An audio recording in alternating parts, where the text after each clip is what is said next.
Cuando pensamos en los orígenes de la Iglesia, solemos imaginar misiones valientes, iglesias nacientes llenas de gozo y un evangelio que rompe fronteras. Pero bajo esa luz hay sombras que casi consumen a la comunidad desde dentro. La cara oscura del cristianismo primitivo no vino solo del paganismo circundante. Muchas de las heridas más profundas fueron autoinfligidas. Culpa que paraliza, legalismo que encarcela, una falsa libertad que destruye y ataques que desacreditan el mismo ministerio apostólico. Pablo escribe a los Gálatas porque la vida de estas comunidades estaba en juego, y su carta es un grito por la verdad y por la libertad sana que brota de Cristo. Para entender la gravedad de lo que ocurrió allí, debemos situarnos en Galacia. No fue una ciudad única, sino una región, una mezcla de gentes, poblaciones de origen celta que habían sido helenizadas y luego incorporadas al orden romano. Ese cruce cultural creó comunidades abiertas a nuevas ideas religiosas y sociales, lugares donde el Evangelio encontró terreno fértil, pero también competencia ideológica. Pablo llega como anunciador del acontecimiento central. Cristo crucificado y resucitado, el perdón ofrecido no por obras de la ley, sino por la fe en Jesús. Muchos gentiles recibieron la noticia con asombro y alegría. Las iglesias se formaron en pueblos que hasta hacía poco no estaban en la órbita judaica. Y sin embargo, la recepción inicial no fue suficiente para garantizar salud duradera. Poco después de la partida de Pablo, la iglesia de Galacia fue invadida por 4 sombras que amenazaron su existencia: el libertinaje, el legalismo, las contiendas que devoran la fraternidad y el ataque a la autoridad apostólica. Cada uno de estos males ataca una dimensión vital de la fe: la moral, la doctrina, la comunión y la confianza en el mensajero del Evangelio. Pablo no se anda con eufemismos. Usa un lenguaje severo porque está viendo cómo el Evangelio se prostituye o se malinterpreta de formas que destruyen vidas. Antes de avanzar, quiero invitar a quienes desean un estudio serio de Gálatas a suscribirse y acompañarnos en este recorrido. Si este tema le interesa, suscríbase y comparta con alguien que pueda beneficiarse de una lectura atenta de la palabra. Ahora vayamos al corazón del problema. La primera sombra, la que toma la forma de la falsa libertad, y la trampa del libertinaje, la gracia como permiso. Hay una tentación antigua: escuchar "por gracia sois salvos" y traducirlo inmediatamente en "todo me está permitido". Pablo ve esa perversión en Galacia. En Gálatas 5:13, él recuerda la libertad que Cristo nos dio, pero a la vez advierte: no usen la libertad como oportunidad para la carne. Si la gracia no se entiende en su doble dimensión, liberación de la condenación y llamada a una nueva vida, corre el riesgo de convertirse en excusa para la indulgencia desenfrenada. La carta de Pablo desenmascara el equívoco con nitidez. Cuando la gracia se separa de la ética transformadora, surge lo que los teólogos llaman antinomianismo, la negación de la ley como guía de vida, porque la justificación se ha convertido en un cheque en blanco. Pablo no acepta ese atajo. En Gálatas 5, 19, 21 lista las obras de la carne: sexualidad desordenada, impurezas, contiendas, y advierte que quienes practican tales cosas, si persisten, no heredarán el reino. No se está diciendo que la salvación sea un logro humano. Se está marcando una consecuencia reconocible: la fe verdadera produce frutos. ¿Qué pasó en Galacia? Algunos, al escuchar que ya no estaban bajo la condena de la ley, interpretaron mal la libertad. No es difícil imaginar la escena. Jóvenes creyentes que, liberados del peso ceremonial y de la humillación de la condenación, empezaron a experimentar la libertad como permiso para satisfacer deseos. La gracia fue transformada en libertinaje por quienes confundieron justificación con licencia moral. Para Pablo, ese desenfreno no era la libertad que Cristo da, sino una nueva esclavitud, la esclavitud al desorden de la carne. Ese peligro no es meramente histórico. Hoy existen paralelos. En nuestras comunidades, la buena noticia puede volverse un pretexto para justificar la falta de disciplina espiritual, el abandono del ejercicio de la santidad personal o el relativismo moral. Algunos proclaman un evangelio que libera del juicio eterno, pero silencia la llamada a la transformación. La consecuencia pastoral es grave. Los fieles quedan con una doble sensación confusa. Por un lado, la creencia de estar cubiertos por la gracia. Por otro, la ausencia de fruto que suele llevar a una vida estéril de culpa, disfrazada de libertad. ¿Cómo responder pastoralmente? Pablo señala la vía. Caminar por el Espíritu. Él contrasta la obra de la carne con el fruto del Espíritu. Gálatas 5, 16, 26. La libertad cristiana no se expresa en la ausencia de normas, sino en la capacidad de vivir conforme a una nueva naturaleza. Si vivís por el Espíritu, andad también por el Espíritu. Gálatas 5:25. Es una llamada a la coherencia. La fe que justifica debe manifestarse en una vida guiada por amor, dominio propio, mansedumbre y paciencia. Desde la trinchera práctica, debemos ayudar a las comunidades a no presentar la gracia como escape moral. En la predicación, en la consejería, en la enseñanza de jóvenes, hay que sostener que la gracia sana la culpa auténtica y al mismo tiempo exige una respuesta transformadora. La confesión no es la herramienta para permanecer en el pecado. La fe que confiesa produce arrepentimiento y fruto. Si no enfatizamos ese doble movimiento, corremos el riesgo de criar convertidos que nunca aprendieron a depender del Espíritu para vencer las pasiones. Segundo, el reverso peligroso, el legalismo que convierte la gracia en una cárcel. Si el primer peligro hace de la libertad un abuso, el segundo lo convierte en un régimen opresivo, el legalismo. Pablo se enfrenta a maestros que traen otro tipo de amenaza. En Gálatas 1, 6, 9, el apóstol no maquilla la situación. Los gálatas parecen haberse desviado hacia otro evangelio, y Pablo lanza una advertencia tajante contra cualquiera que distorsione la buena noticia. Para estos falsos maestros, la fe en Cristo debía complementarse con el sometimiento a la ley, y la circuncisión se presenta como el signo visible de esa sujeción. La circuncisión, en el contexto paulino, no era solo un rito físico, era un símbolo teológico. Afirmar que la circuncisión es requisito para la salvación es, en la práctica, volver a colocar la confianza en una obra humana. Pablo lo expresa con crudeza en Gálatas 5:2-3. Si os circuncidáis, Cristo no os aprovechará de nada, os obligáis a observar toda la ley. La lógica es clara. Añadir la ley a la fe equivale a cambiar el fundamento de la justificación. Ya no es Cristo quien basta, sino la propia obediencia ritual que trae consigo la ilusión de legitimidad. Ese mecanismo produce inevitables efectos pastorales negativos. Primero, el legalismo genera culpa que no es bíblica, una culpa que no reconoce la suficiencia de la obra de Cristo y que empuja a la persona a una carrera por ganar aceptación mediante rituales. Segundo, convierte la comunidad en una estructura de control. La gracia se mide por el cumplimiento de normas externas más que por la evidencia del fruto interno. Tercero, fomenta la exclusión.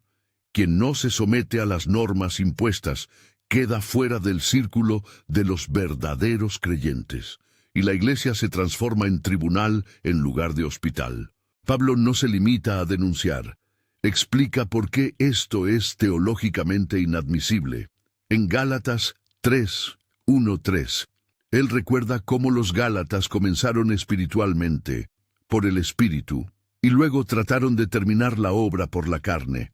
Cita el episodio del bautismo por el Espíritu como inicio genuino de su vida cristiana, y contrasta ese comienzo con la tentativa de completar la experiencia por medio de obras humanas. La imagen es dolorosa. Una comunidad que prueba la libertad divina y luego, presa de inseguridad o de presión externa, vuelve a las cadenas.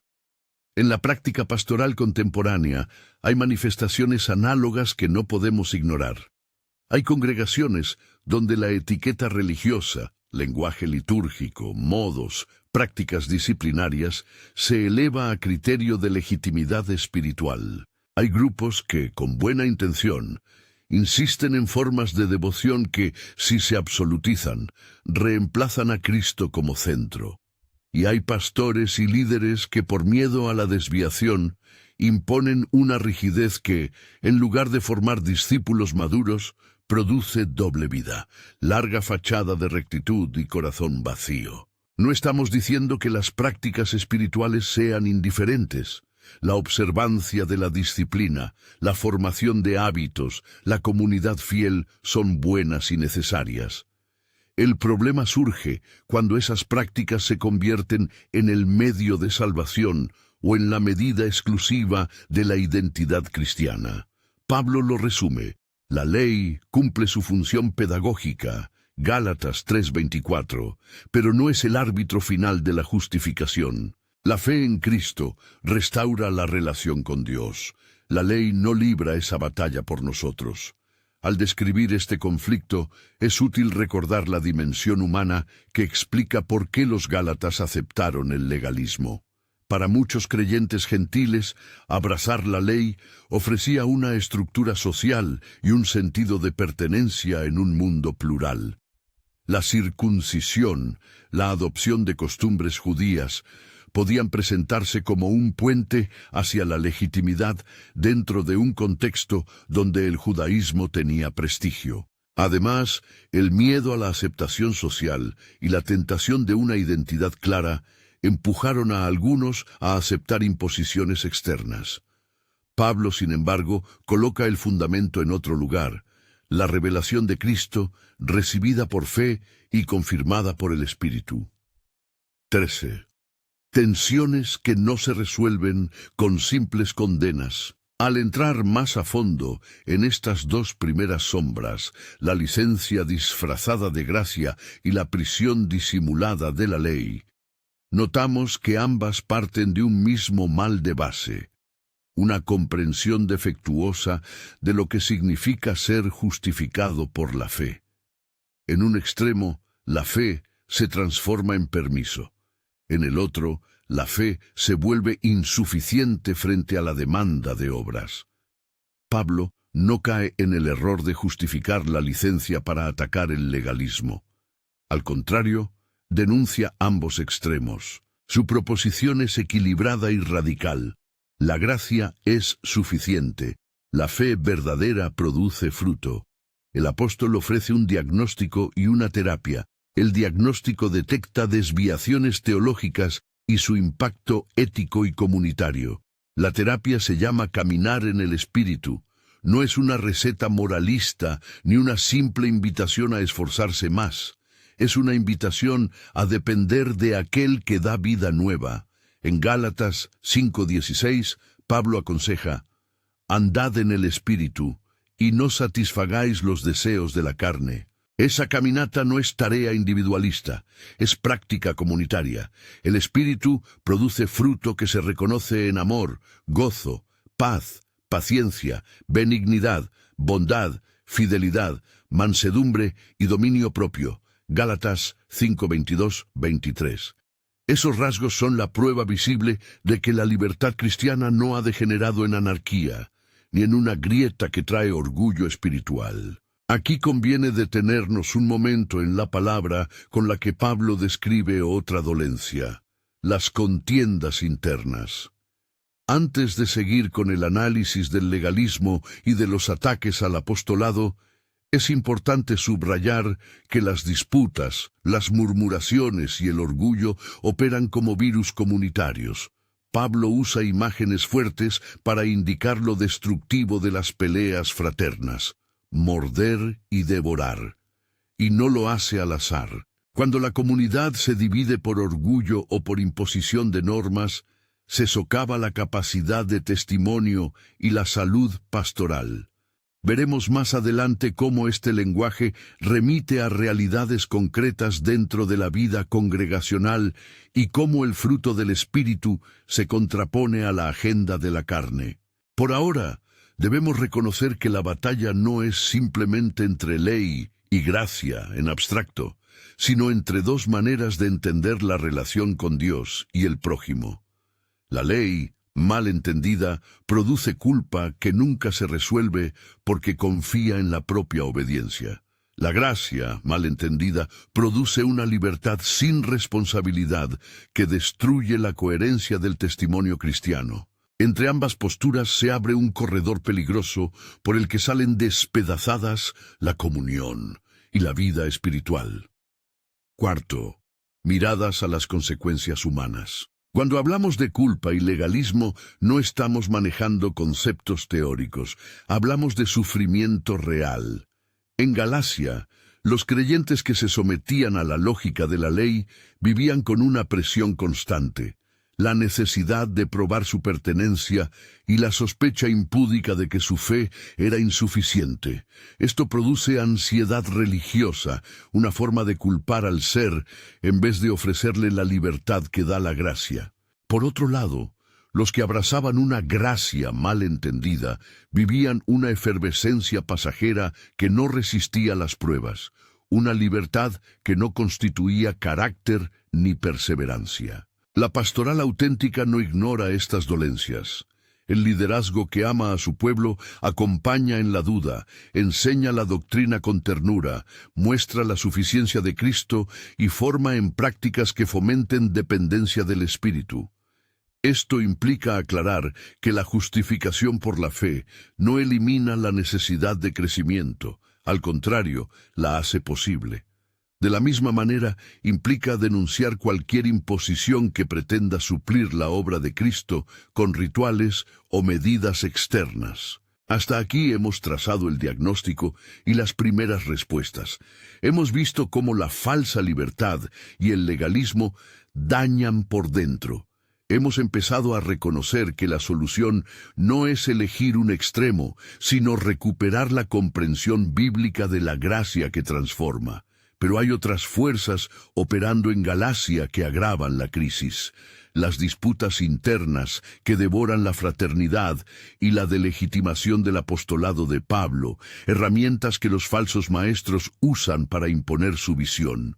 Es en esa confluencia de factores, culpa que oprime, libertad que confunde, disciplina que encarcela y liderazgo que se pone en duda, donde la comunidad corre el mayor riesgo. A medida que avancemos, será necesario detenerse en textos concretos que Pablo utiliza para sostener su defensa.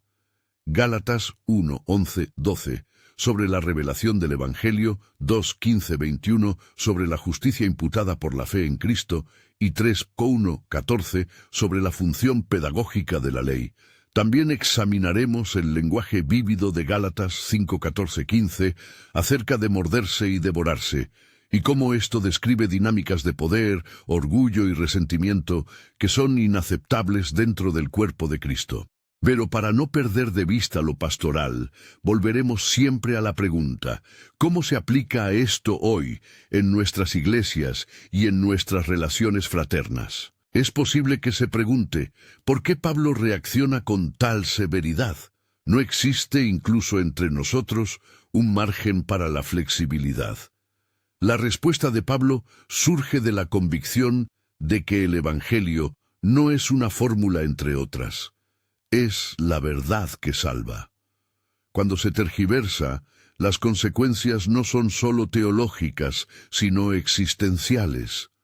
Un evangelio adulterado produce una iglesia distinta, y esa iglesia ya no es testigo fiel del Cristo crucificado y resucitado.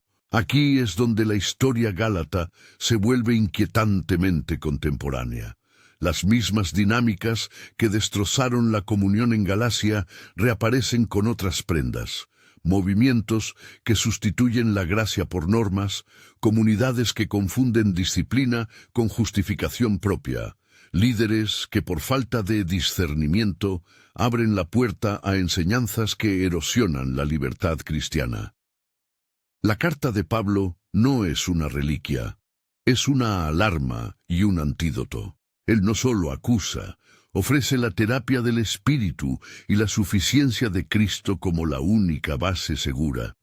En este punto, el análisis debe profundizar en las imágenes concretas con las que Pablo describe la ruptura comunal y en la manera en que la autoridad apostólica fue atacada. Hay que examinar con cuidado Gálatas 1:1 y 11:12, donde Pablo afirma la fuente revelada de su evangelio, y contrastarlo con las tácticas de los falsos maestros que, al socavar la legitimidad del mensajero, buscan imponer su propia versión del camino a la salvación. También será necesario explicar el sentido de expresiones como morder y devorar en su original griego, y mostrar cómo ese lenguaje describe dinámicas de agresión interpersonal que van mucho más allá de simples discusiones teológicas.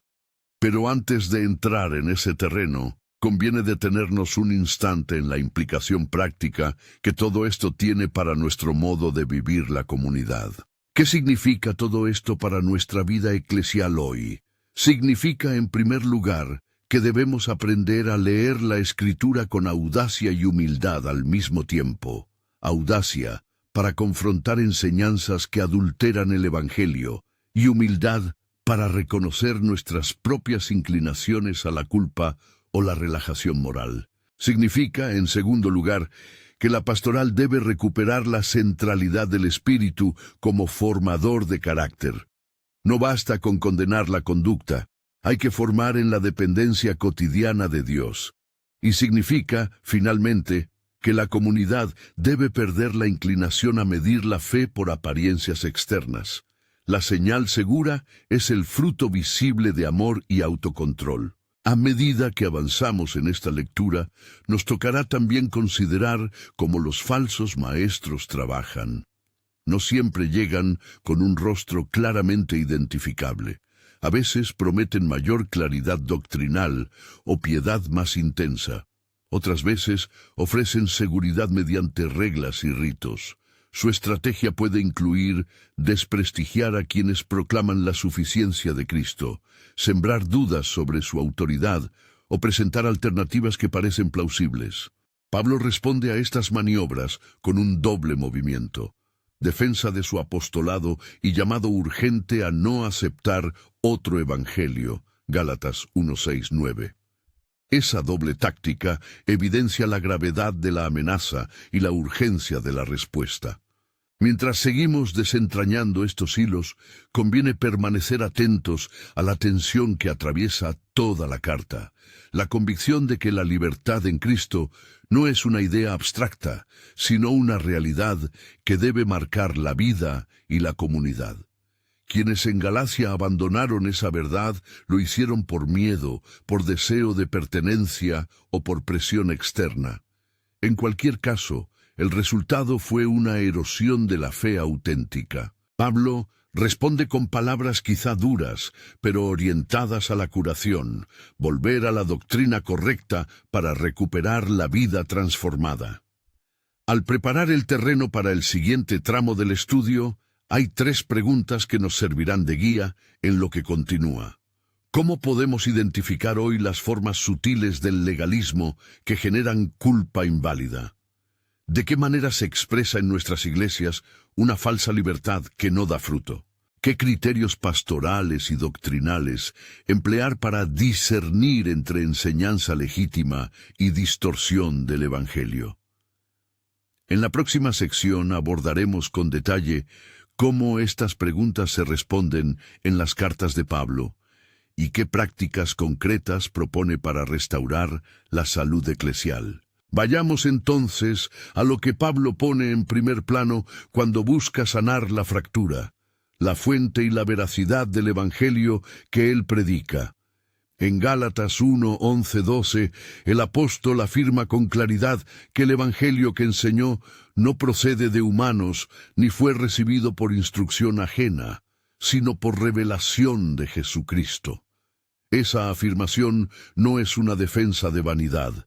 Es la línea divisoria entre una buena noticia auténtica y una versión adulterada que mezcla mérito humano con la obra de Cristo. Si el mensaje cambia su origen de la revelación divina a la construcción humana, entonces la consecuencia no es solo un ajuste teológico, sino una conversión de la comunidad a otro régimen espiritual. El asunto se complica cuando quienes promueven la distorsión no lo hacen siempre con máscaras obvias. A veces su discurso está revestido de devoción y preocupación pastoral. Otras apelan a la tradición, a la identidad comunitaria o al buen orden. Pero saquen cuenta, cuando el correlato del Evangelio es un conjunto de requisitos que condicionan la pertenencia, la identidad del cristiano pasa a descansar en algo distinto de Cristo. Pablo lo denuncia con la expresión tajante de otro evangelio, Gálatas 1, 6, 9. Para él, cambiar el criterio de justificación es trastocar la misma esencia del anuncio salvador. Parte de la estrategia de estos falsos maestros era socavar la autoridad del mensajero, siembra de dudas sobre el oficio apostólico de Pablo, insinuaciones sobre su formación o su procedencia, comparaciones entre su modo de vida y el de los que enseñaban la ley como requisito, son tácticas recurrentes. Por eso Pablo dedica tiempo a relatar su llamado y su historia personal, su encuentro con Cristo, su vocación desde Damasco hasta Antioquía y su reconocimiento por parte de los apóstoles en Jerusalén. Gálatas 1, 13, 24, 2, 1, 10. Eso no es orgullo, es garantía. Muestra que su mensaje no es novedad improvisada, sino continuidad de la revelación apostólica. Hay un episodio decisivo en Gálatas que revela la integridad de la misión apostólica y el coraje pastoral de Pablo. Su confrontación con Pedro, Cefas, en Antioquía, Gálatas 2, 11, 14. Pedro, por temor a ciertos judíos, comenzó a comportarse de modo distinto frente a los creyentes gentiles, retractando la libertad que el Evangelio concede y generando una conducta que inducía a la hipocresía. Pablo no cayó. Lo confrontó públicamente porque la coherencia del Evangelio estaba en juego. Esta escena muestra que defender la verdad puede requerir coraje, no para triunfar en un debate personal, sino para preservar la libertad de los demás. También nos recuerda que la crítica a prácticas legalistas no nace del deseo de imponer un nuevo programa, sino de proteger a las ovejas de una dependencia falsa. ¿Por qué es tan grave añadir la ley a la fe? Pablo lo sintetiza en Gálatas 2, 15, 21. Allí afirma que si la justicia viniera por la ley, entonces Cristo habría muerto en vano. La lógica es inapelable, o la obra de Cristo es absolutamente suficiente para la justificación, o lo que hacemos por la ley se vuelve el fundamento. La justificación, según Pablo, es un acto de imputación. La justicia de Cristo se nos atribuye por la fe. Esa justicia no se gana ni se refuerza mediante observancias humanas. Y al mismo tiempo, esa misma fe que justifica nos hace vivir como hombres y mujeres transformados. No se trata de una excusa para el pecado, sino de un principio vivificante. Regresemos ahora a la metáfora que Pablo usa para describir las luchas internas, morder y devorar. Gálatas 5:15. El texto pinta una escena de violencia recíproca. Pequeños ataques que van escalando hasta consumirse mutuamente. En su trasfondo judío helénico, esa imagen evoca una comunidad donde el orgullo y las rivalidades personales se convierten en carcomas que destruyen la fraternidad. En términos prácticos, no hablamos de disputa académica. Hablamos de prácticas que hieren, alimentan resentimientos y terminan por destruir la posibilidad de testimonio. La iglesia deja de ser campo de sanidad para ser teatro de pugnas. Frente a eso, Pablo propone una alternativa radical: el fruto del Espíritu, Gálatas 5:22-23, como antídoto, un perfil de vida que rehúye la agresión y construye la comunión. ¿Cómo se articula la respuesta del Espíritu para sanar estas heridas? Primero, el Espíritu restituye identidad. Al caminar por el Espíritu, Gálatas 5:16, la persona se coloca en la misma lógica de dependencia que tuvo al inicio de su fe. No se trata de un esfuerzo autoimpuesto, sino de una orientación vital hacia aquel que da vida. Segundo, el Espíritu produce fruto, rasgos que no emergen de la mera legalidad, sino de una vida transformada. Tercero, el Espíritu corrige los excesos de ambos extremos, ilumina el corazón que quiere excusar la pasión y a la vez libera al que vive bajo la opresión de preceptos externos, mostrando que la verdadera libertad es servidumbre a Cristo que conduce a amor y autocontrol. Llegado a este punto, conviene concretar: ¿qué prácticas comunitarias y pastorales podemos adoptar para prevenir y reparar estas dinámicas? Propongo algunas líneas que no pretenden ser exhaustivas, pero sí sólidas y aplicables. 1. Enseñanza clara sobre justificación y santificación. No basta con pronunciar la palabra gracia en un sermón. Es preciso enseñar sistemáticamente la relación entre la obra finished de Cristo, justificación, y el proceso de santificación que sigue por el Espíritu. Repetir Gálatas 2:16 y 5:16-25 en distintos formatos, sermones, grupos pequeños, materiales de discipulado, ayuda a asentar una cosmovisión bíblica. 2. Formación en prácticas espirituales orientadas a la dependencia. El legalismo suele surgir donde las prácticas religiosas son instrumentos para ganar seguridad. La ley como santuario de la propia justificación.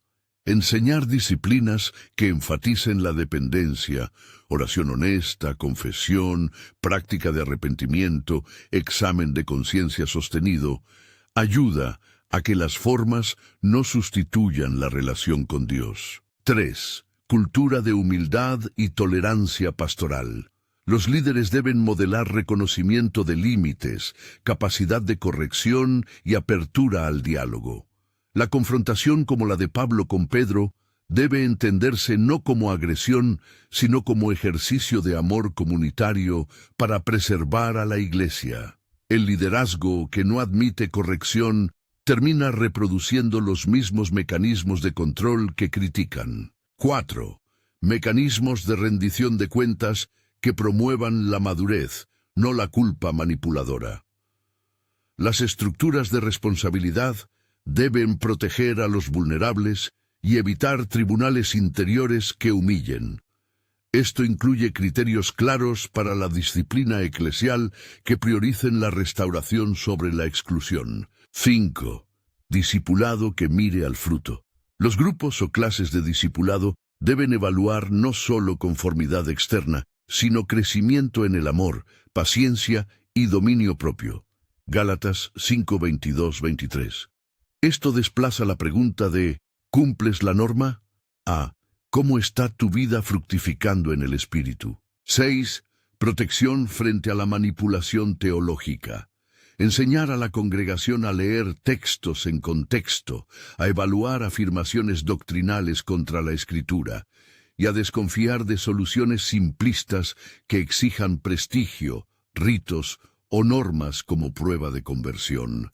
La catequesis y la educación teológica básica son antídotos. 7. Hospitalidad para quienes vienen del legalismo o del libertinaje. Muchas personas llegan con heridas, culpa intrusiva o traumas de abuso espiritual por formaciones rígidas, o por otro lado, una historia de libertinaje que deja vacío interior. Las iglesias deben ofrecer espacios de escucha, asesoría bíblica y procesos de reintegración que centren a Cristo como fundamento y sanador. Permítanme ilustrar con un par de situaciones concretas que vemos hoy en día y que guardan paralelos con Galacia, sin precisar culpables institucionales, porque la intención no es señalar denominaciones, sino diagnosticar tendencias humanas. Caso A. Una congregación donde se celebra fervorosamente la libertad en Cristo y se evita hablar de normas. El resultado es una generación de jóvenes que desconocen el fruto de la paciencia y el autocontrol. La confesión personal es escasa. La vida comunitaria se fragmenta ante conflictos no resueltos. La solución consistirá en recuperar disciplina formativa, enseñando que la libertad cristiana convierte y que los límites no son coerción, sino horizonte de crecimiento. Caso B. Un grupo donde la piedad se mide por la observancia de ciertas prácticas, la vestimenta, las reuniones frecuentes, los rituales. Aquellos que no cumplen quedan marginados. El ambiente produce culpa y un sentido de permanente insuficiencia. Frente a esto, hay que recordar que la identidad cristiana no se funda en la apariencia, sino en la obra de Cristo. Es necesario enfatizar el Evangelio como liberación de la culpa que la ley no puede resolver y ofrecer restauración para los que han vivido en el miedo. Ambos casos requieren pastoral calibrada. La primera necesita estructura que no oprima. La segunda necesita libertad que no se convierta en laxitud. Volvamos a la carta para destacar una dimensión que Pablo despliega con fuerza: la manera en que la ley funciona pedagógicamente. En Gálatas 3:24, el apóstol dice que la ley fue nuestro pedagogo para llevarnos a Cristo. Es decir, la ley tuvo una función temporal y formativa: revelar pecado, señalar la santidad divina, mostrar la necesidad de un Salvador. Pero cuando ese pedagogo se transforma en Señor, cuando la ley pasa de ser guía a ser juez eterno, entonces la gracia esconde su rostro. Reconocer la función pedagógica evita caer en dos trampas: sacrificar la ley como algo inútil, o por otro lado, construir sobre ella la textura de la salvación. Asimismo, en Gálatas 3:1-14, Pablo recuerda que la promesa divina se fundamenta en la fe de Abraham, y no en la obediencia a la ley.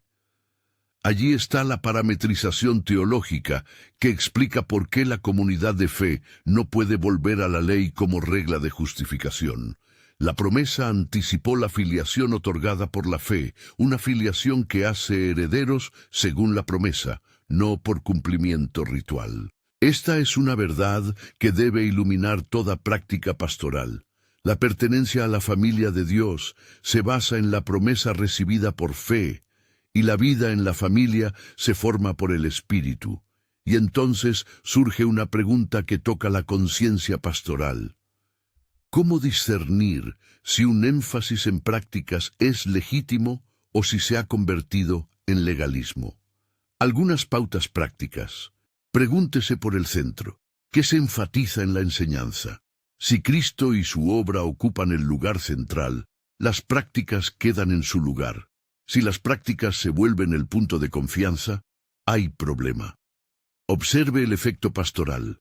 Predominan la culpa y el miedo, o la libertad y la responsabilidad. El legalismo suele producir escrutinio constante. El evangelio auténtico produce misericordia y disciplina liberadora. Examine la actitud hacia la diversidad.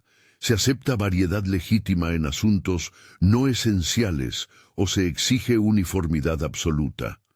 El respeto por la conciencia y la libertad cristiana es esencial. Verifique la formación de líderes. Se enseña a liderar con humildad, a corregir con amor y a restaurar con paciencia. Los líderes formados en el Evangelio conducen a discípulos, no a seguidores de un sistema. Culmina aquí otro punto clave: la relación entre doctrina y pastoral. No podemos separar la verdad que salva de la manera en que la comunidad la practica. Gálatas enseña que la teoría teológica tiene consecuencias prácticas. La doctrina incorrecta produce comunidades heridas. Por eso, la predicación expositiva y el discipulado intencionado son pilares indispensables para la salud eclesial. Llegamos ya al clímax de la carta y del tema. La solución no es meramente normativa ni únicamente espiritual.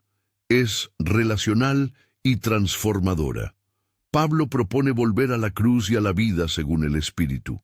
Volver a la cruz significa aceptar la suficiencia de la obra de Cristo, por la cual la justicia es imputada por la fe. Vivir según el Espíritu significa dejar que el Espíritu modele el carácter, produzca fruto y gobierne la conducta. No se trata de elegir entre legalidad y anarquía, sino de integrar la libertad con la obediencia que nace por amor y la obediencia con la libertad que proviene del Espíritu. ¿Qué prácticas concretas ayudan a que una iglesia camine por esa senda? Algunas adicionales y complementarias a las ya listadas.